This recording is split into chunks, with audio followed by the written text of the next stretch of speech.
Next, postulate 3. We will go to, yeah, we will go to postulate 3. So this is postulate is very important postulate of quantum mechanics. Okay, now I know that you may be just attending just like that is what I told. As a movie, you just watch it for some more time. But at certain points you have to note it. One of the most important postulate is this one. What is that? Postulate 3. For every physically observable properties, there is a corresponding Hermitian operator in quantum mechanics. There may be many terms that is not clear to you or known to you. Maybe you are hearing for the first time, listening for the first time, but still each and every overall this you have to remember.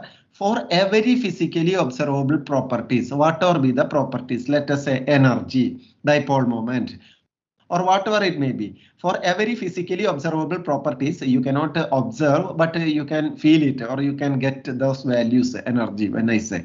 Okay, so whatever it may be, you know what is meant by physical properties. So for every physically observable properties, that is okay, there is a corresponding Hermitian operator in quantum mechanics. For the time being, let us forget about Hermitian because I will be coming with the definition later. Let us read the rest of the sentence or the statement. For every physically observable properties, there is an operator. There is an operator in quantum mechanics. So whatever be the physical properties in quantum mechanics, there is a operator. This is a very important point. Okay, this will be this we will use it throughout this course, different models. So once again, for each and every properties, there is a corresponding operator in quantum mechanics. Now the questions, as I told you twice about operators. So let us see first what is an operator. Operator is just like a rule. Okay, an operator is a rule that transforms a given function into another function. So if you have a function and if you something is operating on that function, and if that is transforming into another function, then we can say that okay, you used an operator on the first function. Very arbitrary abstract statement, but with an example it will be clear. For example, this is represented like this: a hat f of x, a hat f of x is equal to g of x. So there is a function f of x. When this operator a hat acting on that function, you got a different function g of x. Then you can say that a hat is an operator. This is what we did last slide, in the last slide, where d square by dx square act on sine of x, or d by dx also we can take it as d by dx. When act on sine of x, we got cos of x. So sine of x is a function, cos of x is a different function. So we can say that d by dx is an operator, because that is a rule that, once again, that is a rule that transforms one function into another form. So here a hat is an operator. That is fine. And these two are functions. This I already showed you. One sin x is changed to cos x. So d by dx is an operator. In principle, we can have several other operators like integral also, because integral of cos x you will get sin x. Okay, so we can say that doing integration, that is also an operator, or integral is an operator. So this is simple. When an operator act on a function, and if that function is changing to another function, then you can say that that is an operator. Very simple. We will go back to our equation, previous statement. What is that? In quantum mechanics, there is an operator for each and every observable properties. Just to explain that, I discussed about operator. So again, what is postulate 3? In quantum mechanics, we have an operator for each and every properties. For example, it is given here. This is very important. You have to remember this. Okay, there are different observables given here: position, momentum, kinetic energy, potential energy, total energy, angular momentum. Just like that, different observable properties are given here, and this is the extreme right. That is a notation how we designate this operator. Position, we write it as a x hat. Similarly, momentum Px hat, that means linear momentum. Similarly, kinetic energy operator is represented by T hat, potential energy operator V hat, total energy operator, that is H hat. Similarly, angular momentum across different directions. Okay, along different directions. Now, this is a mathematical equations for that. Equations, no equations we cannot write, but how it is represented, or here Px cap. This is just a notation only. Actually, what is Px cap? That is this minus IH cross d by dx. So position operator is represented by x, momentum minus IH cross partial d by dx, kinetic energy minus h cross square by 2m d square by dx square. Then kinetic energy operator, in principle we can get this from momentum operator also, p square by 2m, like that. When you write, you will get kinetic energy. So potential energy operator, we represent it by v of x, but this may be different for different systems. Potential energy operator is different for different systems, and even for models, whatever we will be trying in our course, different types of models we will be trying. And total energy is the sum of kinetic energy and potential energy. So it is just a sum of these two, minus h cross square by 2m d square by dx square plus v of x.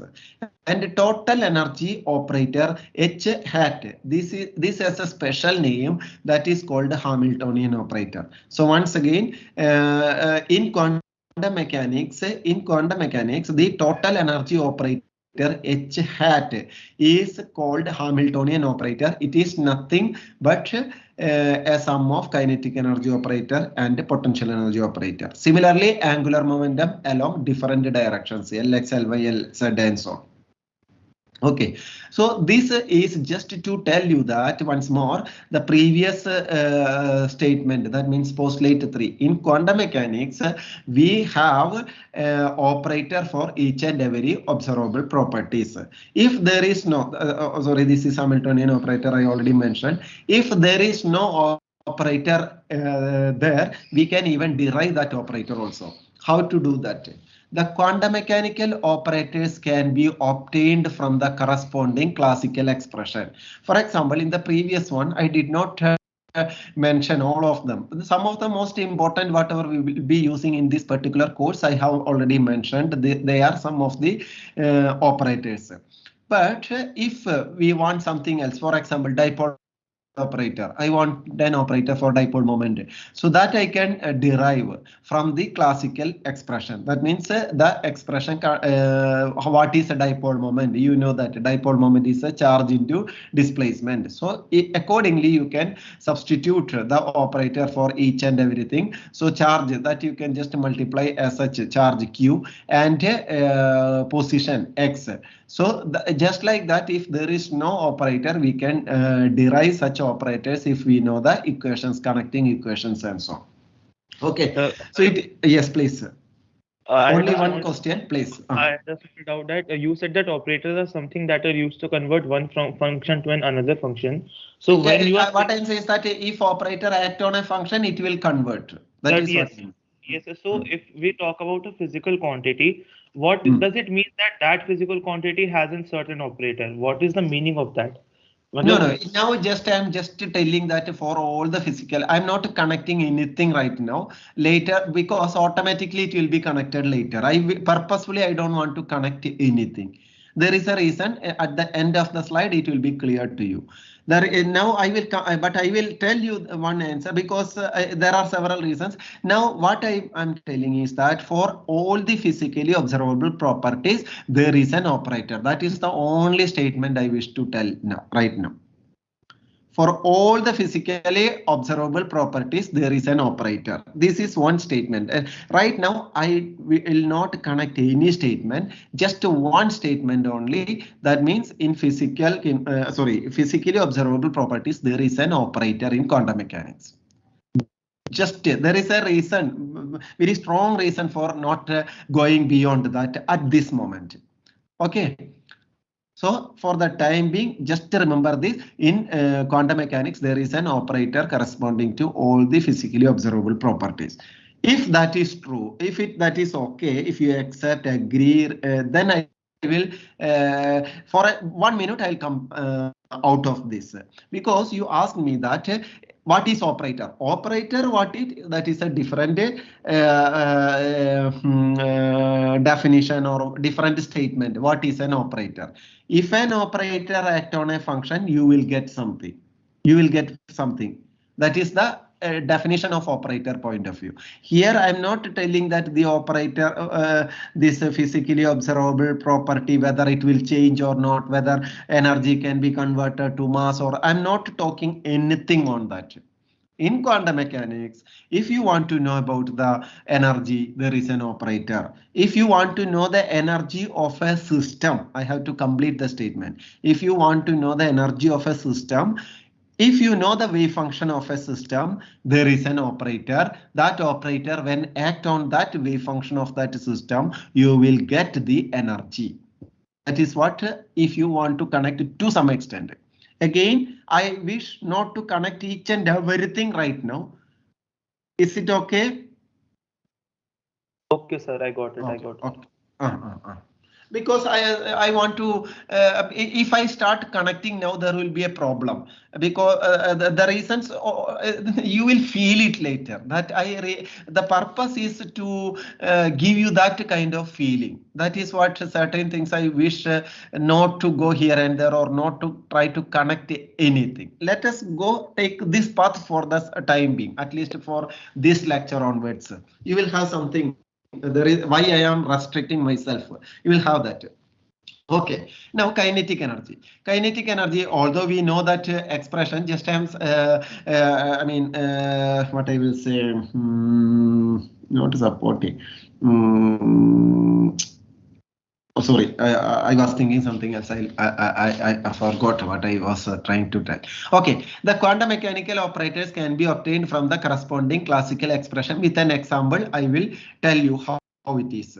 For example, kinetic energy. Let us try to find out the kinetic energy operator. So kinetic energy operator, that is half mv square. So that is equal to half mv square. We can write it as p square by 2m. P square by 2m. What is p? P is our momentum. Okay, momentum p equal to that, you know. So mass into velocity. So if you want to write the total energy, kinetic energy, please remember that the kinetic energy operator is represented by T hat. Okay. T hat, that is equal to P square by 2m. We don't know. Suppose if we don't know the kinetic energy operator, what I can do is, whatever I know, I can just start from there, P square by 2m. So P square, momentum operator, is already defined, momentum and position, because there are, in physics there are different type of space, and also there comes position and momentum. So we are taking it from there. Okay. So T hat, I have to correct myself, minus IH cross d by dx, because that is for P. That is the operator for P, as I mentioned in 1 or 2 slides before. Okay, so if you write that P corresponding operator, then square, as usual, square by 2m. Now you minus IH cross d by dx all square. You can take minus square, I square, h cross square, and so on. If you do that, we will get it as minus h cross square by 2m into d square by dx square. You see here, I have given an h and a cut, that is called h cross, minus I h cross. Actually h cross is equal to h by 2 pi. Okay, h by 2 pi, Planck's constant h by 2 pi, so we use it as h cross as a notation. So minus I h cross by 2 minus I h cross d by dx all square by 2m. Nothing, just I substituted for the operator P. Yes, please. So d by dx whole square, how it is d square by dx square, means it's not same as differentiating 2 times, or there it is. This is just, I have not used any function or anything, so just a d by dx and again d by dx, that's all. 2 times I'm doing d by dx into d by dx, that's only. Okay. So that I wanted to ask, that does not mean that we differentiate it one time and the function we get, we square it. This is just, I am not using any function at all, just operator point of view. I am doing 2 times. That's all. No, sir, means I wanted to ask that it was the d by dx. If the function was sine x, suppose, then that would have been cos square x, means del by del x of sine x. That is what this operator part I am applying only for the operator, not the function. But why? Because I just need the expression. There is no wave function at all, because it is applicable to any after getting this, I can apply that to anyone, any function. I'm not using any function at all, just because function is not at all there here. I'm just using for operator. Sir, there is no function here. dy by dx times dy by dx. So it just differentiated, just operator, not function. Yeah, that is what I'm telling. Only operator. Okay, sir. Okay. No function at all. 1 second. Sir, what is I here? I'm in a class. Yes, I'm Ramchandran. I'm in a class. Can I call you back after the lecture? Okay. Yeah, please. Sir, what is I here? Is this iota? Yes. Imaginary number. Sir, can you please explain how was del by del x ka whole square was del square upon del x square? No, that I told now. We are just, I'm doing 2 times this d by dx. That's only. So second derivative, first derivative I'm doing 2 times, just like we were doing d by dx sin x, then again we are taking d by dx. So we usually write 2 times we took a second derivative. Okay, sir. Just that only. So I'm not using any function, just operator part only, completely independent. That is why I earlier also I told I wish not to connect. Now we will have a tendency to connect many things. It is very good, but for this particular case, at least till the end of this lecture, I don't want to connect anything, because there is, you will see that. Please wait and see.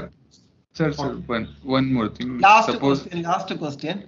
Because I will give you time, no doubt, because as I told in the beginning, it is going very slowly. So I will take it as a last question, please. Sir, if we calculate the momentum separately, means suppose our function is sin x, then we calculate the momentum separately for using that operator, and then we put p square upon 2m. We will get the kinetic energy, and in that we will square. I did not get your question. Please sir, repeat it. To find kinetic energy, we can find momentum separately using the operator minus iota h cross del by del x, and then we will square it and divide it by 2m directly. That is one possible way. But here, after doing this expression t hat, the final result in which we get has a double derivative.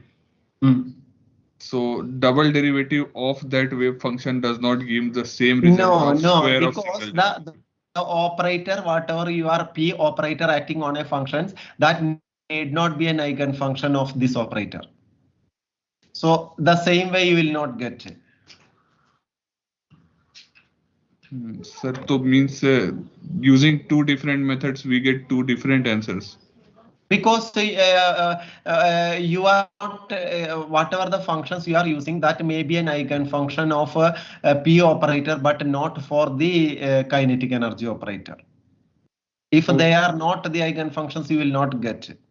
Okay, sir. So the functions have to be separate for separate. Yes, that is what I told in the beginning itself. Whenever we are talking about that, it should be for a particular operator. That is not for all the operators. For one particular operator, it may be, but not for others.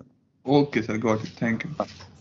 You see, I will tell you one thing. I'm happy to ask this question. If it was a tutorial and all, I would have, and I mean, I really want you people to ask the questions, but at the same time, in a class where there are many students, around 200 students, some questions may disturb the others. Disturb the others means they may, I mean, the idea of the class is to take everyone together.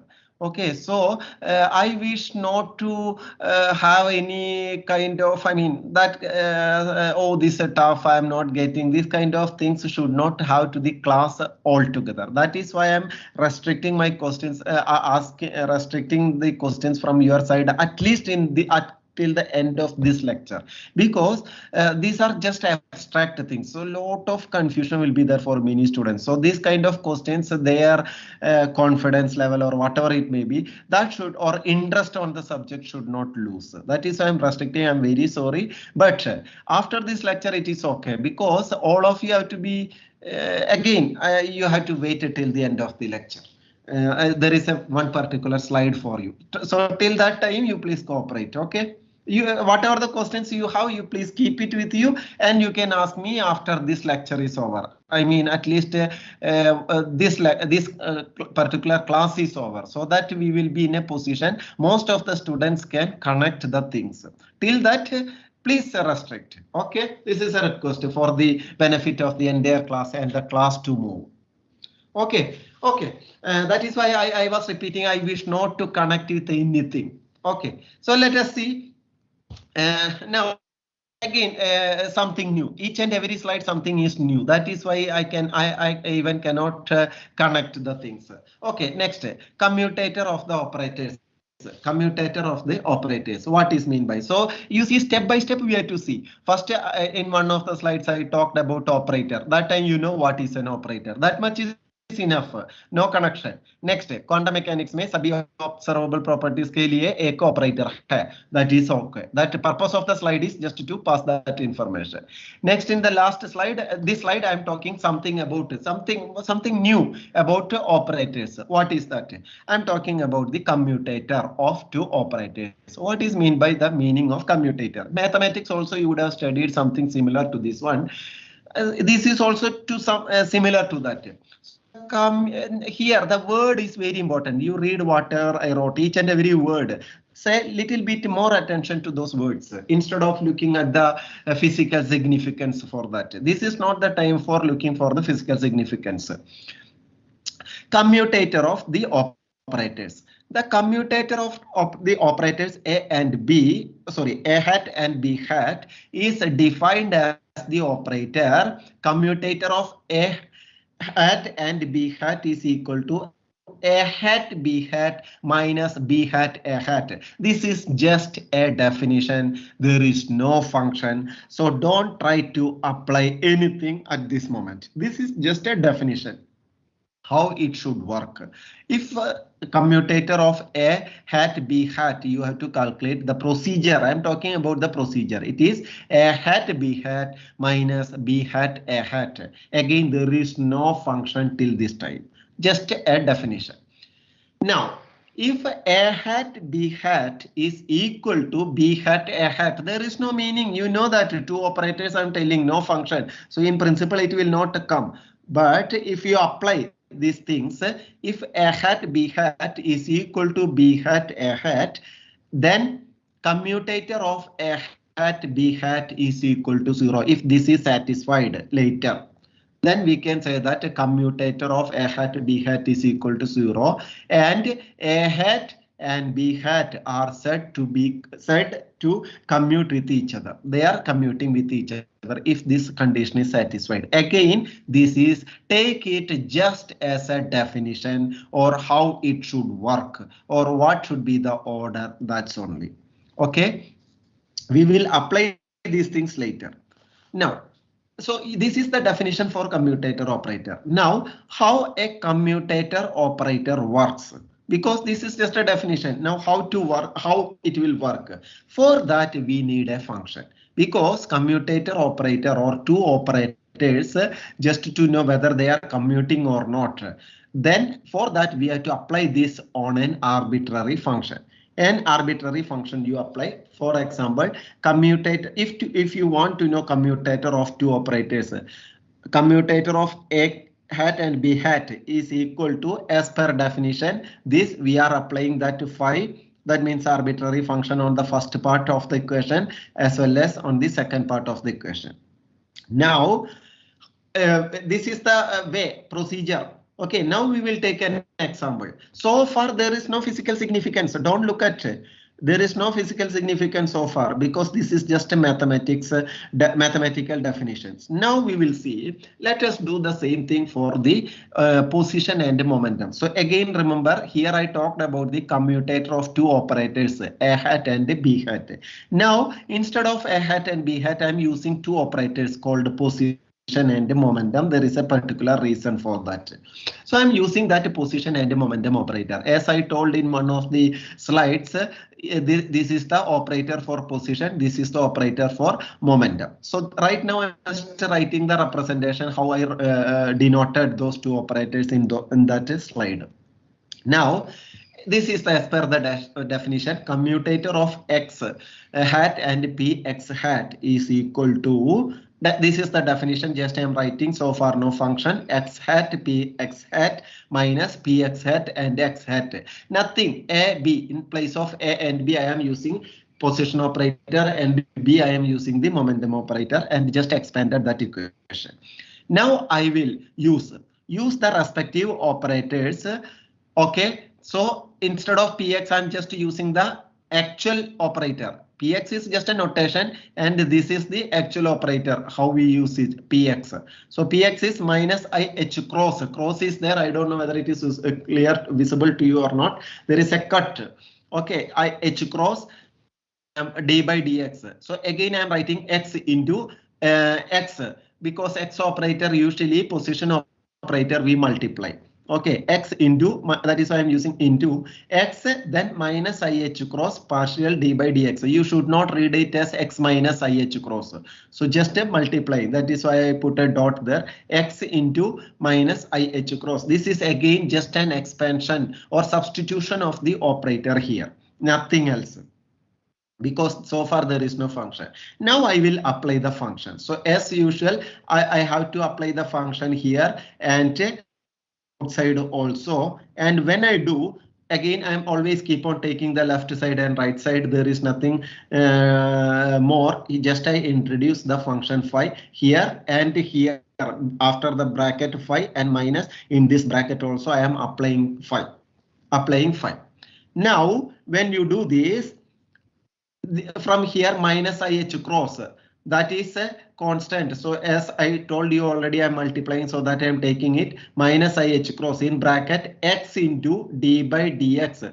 The phi is there. Okay, plus I'm not bothering about phi here, why not here, why not there and all, because there is a reason. You will see that soon. And here again, as usual, I took this minus ih cross outside. So this became plus ih cross. Very simple mathematics. And I have d by dx of x and phi also. And here I will be applying the product rule. D by dx of x phi. D by dx of x phi. So if I do that, applying product rule, then I will have one more extra term in that side, and you will see soon that it will cancel with one of my first term. After applying the product rule, this will cut. So if that is the case, I have finally this x cross minus ih cross. What are the commutator? When acting on phi, I got minus, sorry, not minus, ih cross phi. And if I remove all the phi, and I will get this commutator has a value. X, that operator, commutator of these two operator is equal to, especially this position and momentum, is equal to ih cross. There is a particular value. The commutator of these two operator is not equal to 0. It is equal to ih cross. Some mathematics we did and something we got. This is the only thing I want to tell. In this commutator of these two operator, I did some mathematics here and I got something. So what is the significance of this? Or in the previous slide also, why we spend this much time for this? That is very important, especially because you know that the commutator is not equal to 0. Commutator is not equal to 0. This now we can correlate with one of the principle we studied. That is the particular reasons why I used x hat and px cap. or hat. I'm mixing cap and hat, and finally cat ho gaya. Okay. Position and momentum operators do not commute with each other. Position and momentum operator do not commute with each other. Whatever I wrote in the form of an equation, I'm just writing it in the form of a sentence. Position and momentum operators do not commute with each other. And as these are the properties of position and momentum, now you know what I'm going to tell, or the physical significance of that. The physical significance that when two operators do not commute with each other, then the corresponding properties cannot be measured simultaneously and precisely. Okay, so that is the physical significance of commutator. Why we are doing commutator? Why commutator operator is important? Commutator of two operators are very important. Is very important in quantum mechanics. By this we can say whether they can be measured simultaneously or precisely. So this is just one thing we will be using. Higher level quantum mechanics, a lot of commutator operators will be using. So this is one simple example with the non-principle you studied. We cannot determine the position and momentum simultaneously and precisely. Now we will go to the postulate 4. What is that postulate 4? Postulate 4 is the average value or the expectation value of an operator acting on a quantum mechanical system is given by is given by average A. Okay, average value of A is equal to integral minus infinity to plus infinity psi conjugate. This is conjugate because if our system wave function is has some iota, that means imaginary function. So conjugate A cap acting on psi, A cap acting on psi dx divided by integral minus infinity to plus infinity psi conjugate psi dx. Psi conjugate psi. If it is a real function, you need not bother. You can write psi A cap psi dx divided by integral minus infinity to plus infinity psi square dx. If it is a real function. So this is a definition. We use it often in quantum mechanics. What is that? This average value, or it is also called the expectation value of an observable. Okay, the average, very abstract. I understand the difficulty for you, some of you, to accept it and all. But again, just like a definition, you just like a theorem, just have it. We will come back. We will apply all these things. That time everything will be clear. For the time being, this is just a definition.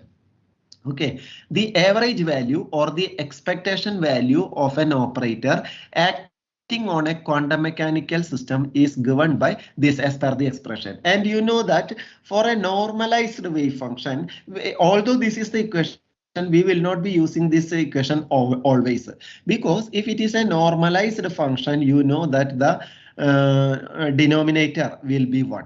Because normalized function, what is normality? Normalization integral minus infinity to plus infinity psi star dx or psi conjugate psi dx is equal to 1. So this will become 1. For if your wave function is normalized, the average value, you need not calculate the denominator, automatically that will be 1. So this is just to get the expectation value of an operator. So again, if you are, this is very important. If you, this is an A and hat, a hat.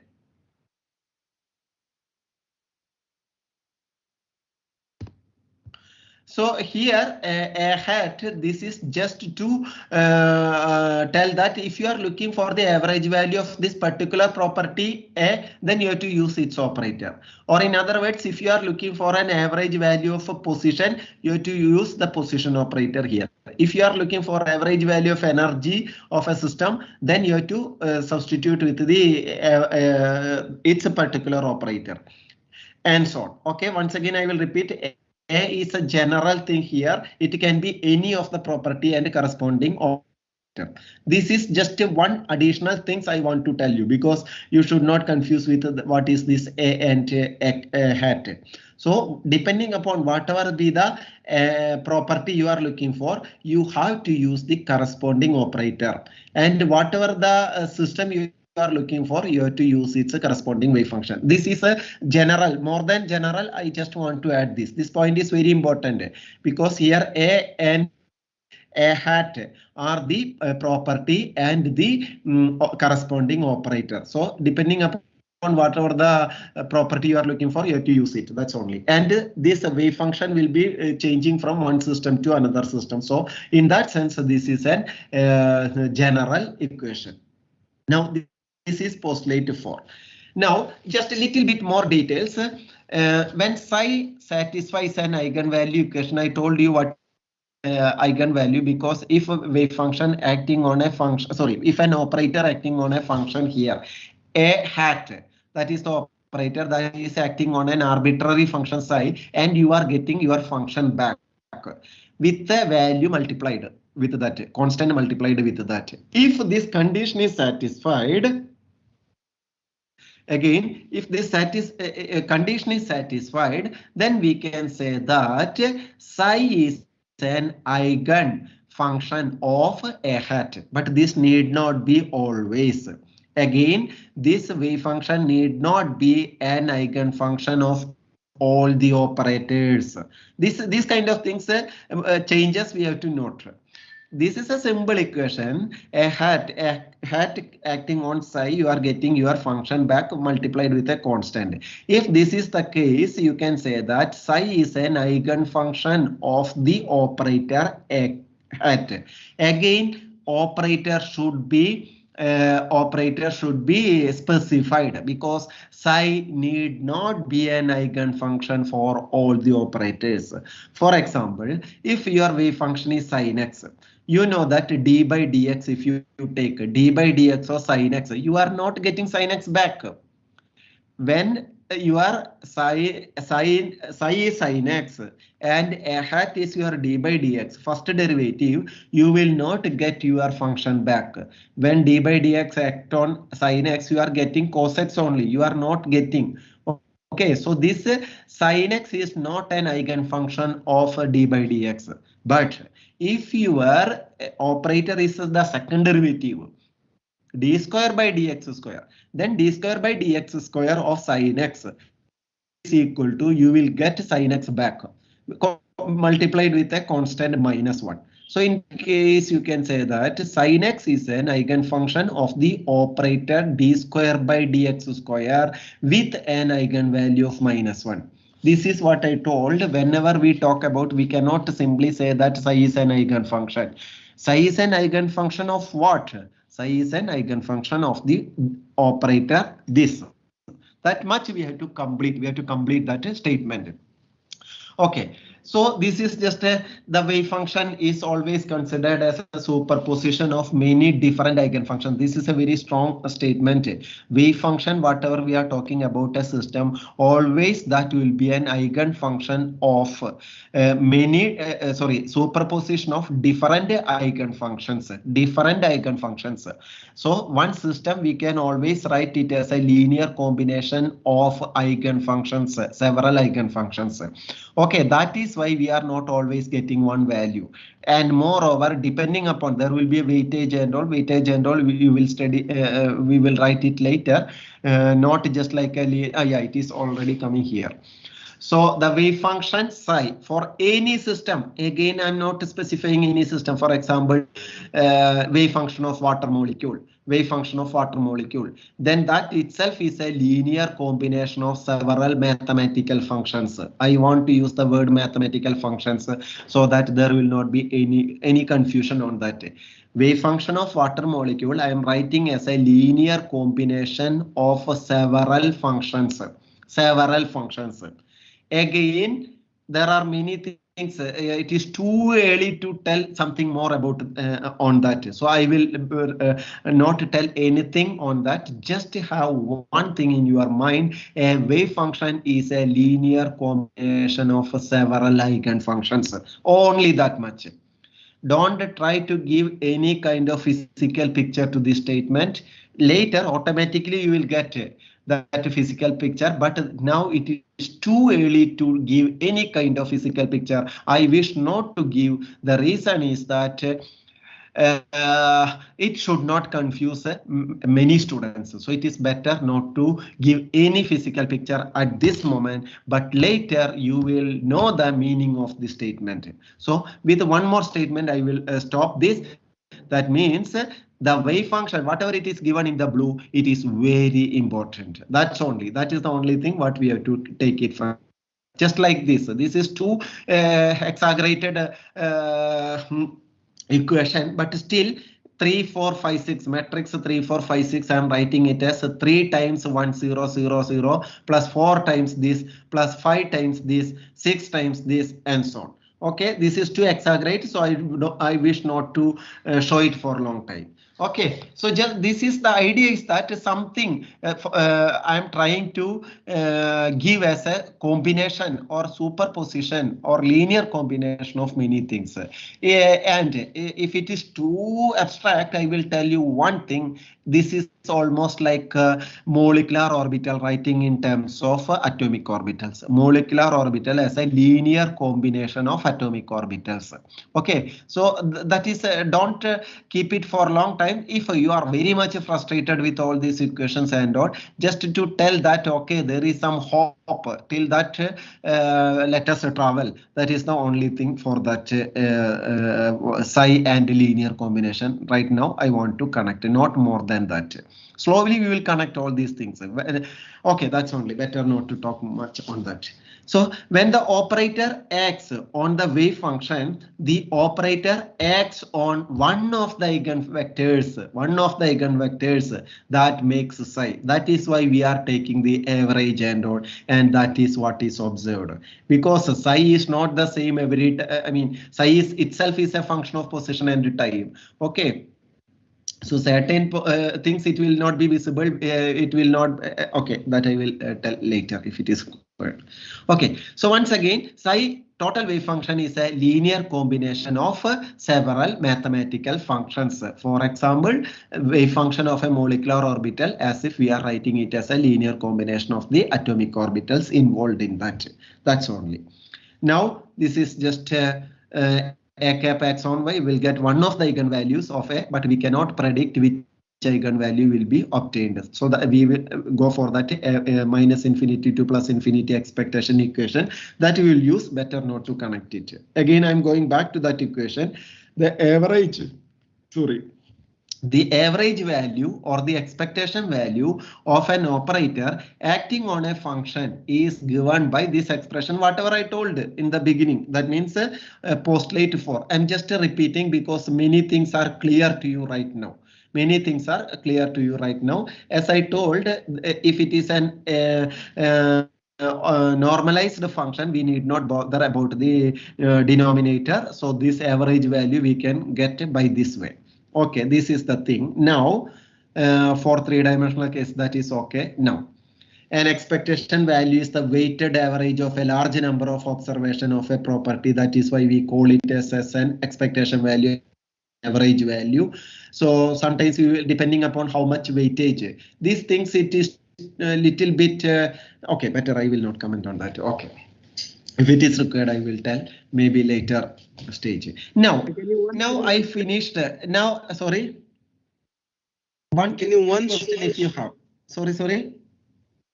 Can you once show the last slide to the video? Actually, I can tell a lot in this slide, but purposefully I wish not to comment till we apply these things in some systems. That is. Is that star conjugate of A? It is conjugate. By when I typed it, it just came like that only. Psi conjugate A hat psi. If psi is an imaginary function, if psi is a real function, it will be, its a position is wrong. Right now I don't have my stylus pen also, otherwise I would have written. I am repeating this again because this is a conjugate of the wave function if psi is an imaginary function. Now, that is psi star A. Psi conjugate. Psi conjugate. Okay, so thank you. sorry. Okay.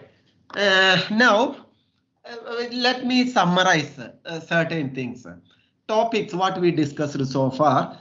postulate 1, whether you remember or whether you have a feeling of that or not, we discussed postulate 1. Okay. Psi is a function of position and time. Then more the accurate the psi is, the more information we can get it, and so on.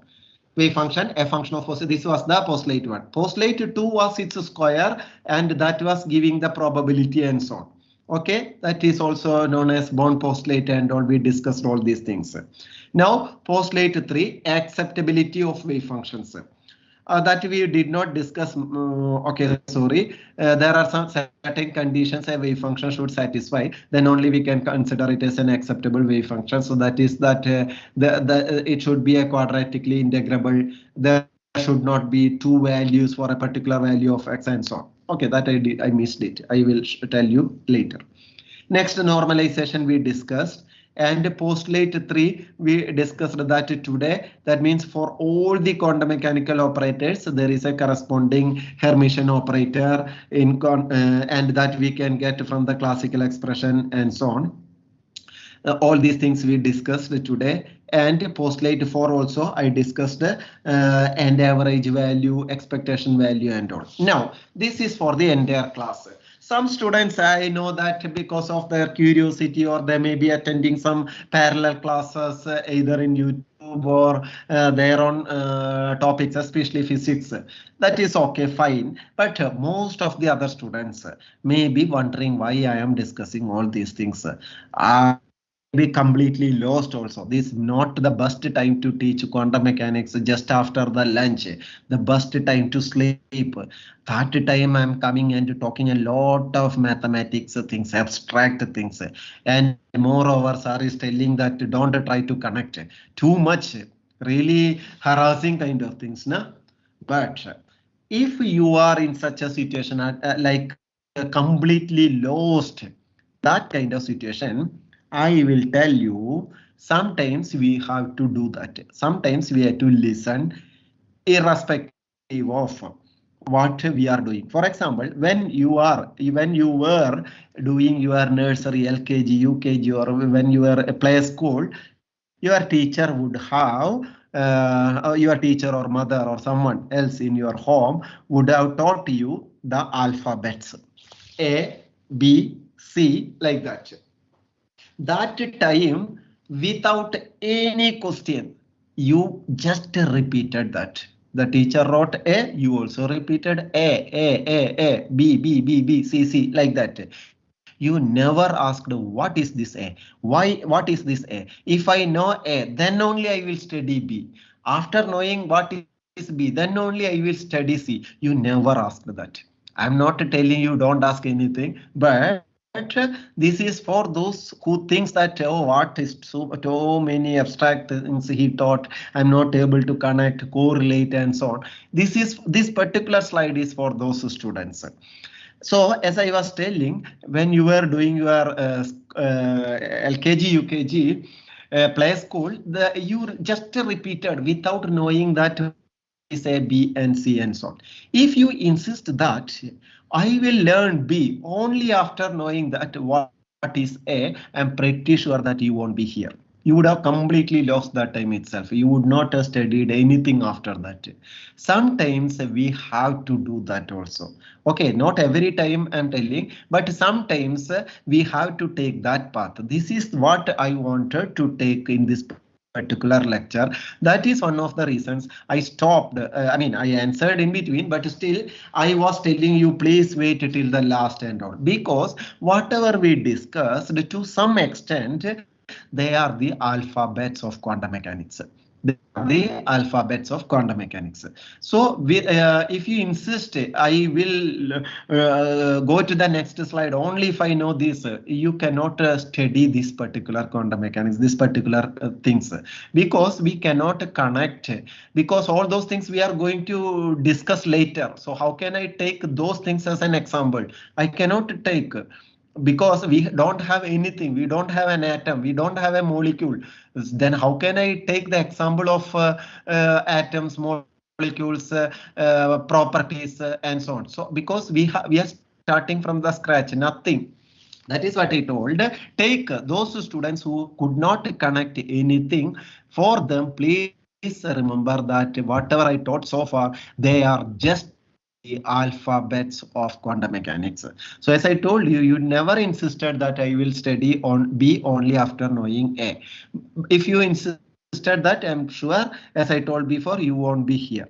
Now, later what happened? You studied all these alphabets A, B, C and all. Finally, what happened was that without knowing, you repeated all those things, and after all these 26 alphabets are over, then what happened? The teacher started connecting these, collecting one or two things together. For example, C, A, T. So there was no meaning for C, there was no meaning for A, there was no meaning for T. But when they were collected one by one, you got a meaningful words. You got meaningful words, just like a cat. That has a meaning, but not a C, not A, not a T. Just like that, up till today's lecture, those who think that, oh, not I'm not getting what is this normalization, what is orthogonalization, what is this commutator and so on. Please remember that they are the alphabets of quantum mechanics. Just have that word and how it works and all without going through the meaning of those or the physical significance of that, because physical significance will be coming in next few lectures, because we will apply these things on some systems, then everything will be clear. Till that time you have to wait. So this is for those students who thought that this is very abstract. It is not very abstract. Today, today's lecture, it is over. Maximum problem will be there in one more lecture. After that, we will be applying in some systems what we know. Okay, then we will collect with our day-to-day problems or systems. Then it will be okay. So those who feel it abstract, please remember that these are nothing, just alphabets of quantum mechanics. Okay, thank you. Now the lecture is over. Those who want and join the next class, you may leave. I will be Sir, here for 5 minutes. Yeah.